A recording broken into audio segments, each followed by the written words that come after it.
साल 1949, जगह Maryland USA. ये कहानी है 14 साल के एक लड़के रॉबी की, जो अपनी आंट हैरियट और उनकी फैमिली के साथ रहता था। हैरियट पैरानॉर्मल एक्टिविटीज और डार्क स्टडीज की प्रोफेसर थीं। वो उन लोगों की मदद करती थीं जो अपने मर चुके चाहने वालों से संपर्क करना चाहते थे। रॉबी के माता पिता नहीं थे और इसी वजह से वो हमेशा अपनी आंट से जिद करता रहता था कि वो एक बार अपने पेरेंट्स से बात करना चाहता है। काफी दिनों तक मना करने के बाद एक दिन हैरियट ने रॉबी को एक ओइजा बोर्ड गिफ्ट कर दिया।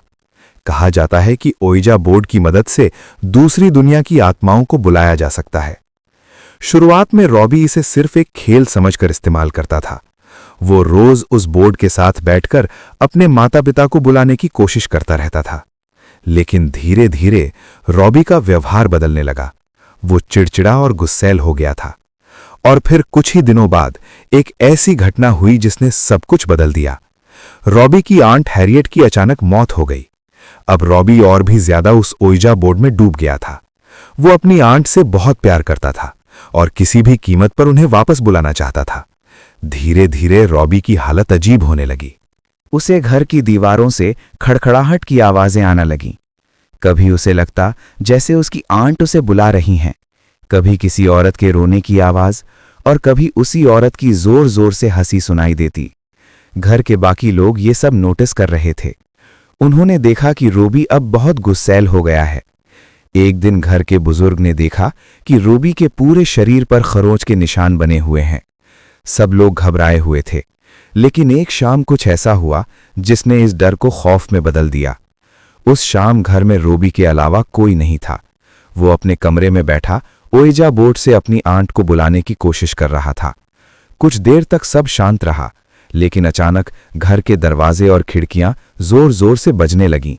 अजीब बात यह थी कि वे एक ही पैटर्न में 3 बार बजतीं और फिर रुक जातीं। तभी रॉबी को लगा कि उसका सिर घूम रहा है। उसने देखा कि उसके कमरे में 2 काले साए तेजी से घूम रहे हैं। साथ ही कमरे की सारी लाइट्स तेजी से जलने बुझने लगीं। डर के मारे रॉबी भागकर अपनी आंट के बेडरूम में चला गया। वहां उसने देखा बिस्तर पर कोई बैठा हुआ है। वो औरत अपने बालों में कंघी कर रही थी और उसके सारे बाल बिखरे हुए थे। रॉबी ने डरते डरते आवाज लगाई, आंट, लेकिन वो औरत चुप रही। फिर धीरे धीरे उसने अपने बाल चेहरे से हटाए और जैसे ही रॉबी ने उसका चेहरा देखा, उसकी रूह कांप गई। वो उसकी आंट नहीं थी। उसका चेहरा सड़ा हुआ था। उसकी आंखें पूरी सफेद थीं और चेहरे पर कीड़े रेंग रहे थे। वो डरावनी मुस्कान के साथ रॉबी को घूरते हुए हंस रही थी। डर के मारे रॉबी जैसे ही कमरे से बाहर भागने के लिए मुड़ा, उसके सामने एक डेमन खड़ा था। उसकी लाल आंखें और लंबे नुकीले दांत थे। रॉबी डर के मारे वहीं जम गया, जैसे किसी ने उसे अपने वश में कर लिया हो। कुछ देर बाद घर के बाकी लोग वापस आए। उन्होंने देखा कि रॉबी फर्श पर बैठा हुआ है और उसके सामने एक मरी हुई बिल्ली पड़ी है। लेकिन सबसे डरावनी बात यह थी, रॉबी उस बिल्ली का मांस नोच नोच कर खा रहा था। जैसे ही उसने परिवार वालों को देखा, वो गुस्से में पागल हो गया और एक भारी अजीब आवाज में चीखने लगा। कुछ ही पल बाद वो बेहोश होकर गिर पड़ा। इसके बाद रॉबी की हालत दिन प्रतिदिन बिगड़ती गई। साइकाइट्रिस्ट भी उसकी हालत समझ नहीं पाए।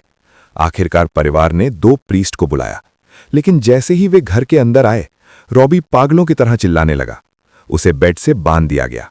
जब प्रीस्ट उसके पास पहुंचे, रॉबी जोर जोर से हंसने लगा और भगवान का अपमान करने लगा।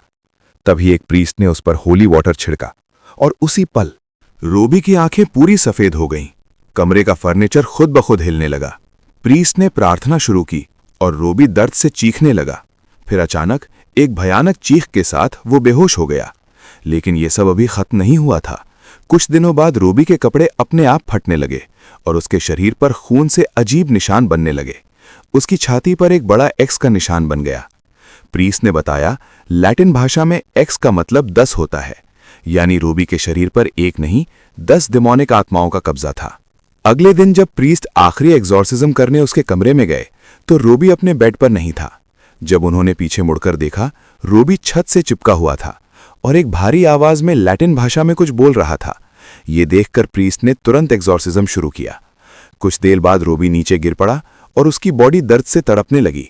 फिर अचानक रॉबी ने काले रंग की उल्टी की और उसके शरीर से एक अजीब चिपचिपा लिक्विड निकलने लगा। कुछ देर बाद वो गहरी नींद में चला गया। अगली सुबह जब रॉबी उठा तो सब कुछ बिल्कुल सामान्य था। वो बहुत कमजोर था, लेकिन उसे कुछ भी याद नहीं था कि उसके साथ क्या हुआ था। कुछ ही दिनों में वो पूरी तरह ठीक हो गया और उसके बाद उसके साथ फिर कभी ऐसी घटना नहीं हुई। लेकिन उस रात जो कुछ उसके परिवार और उन प्रीस्ट्स ने देखा, शायद वे लोग उसे जिंदगी भर कभी भूल नहीं पाए।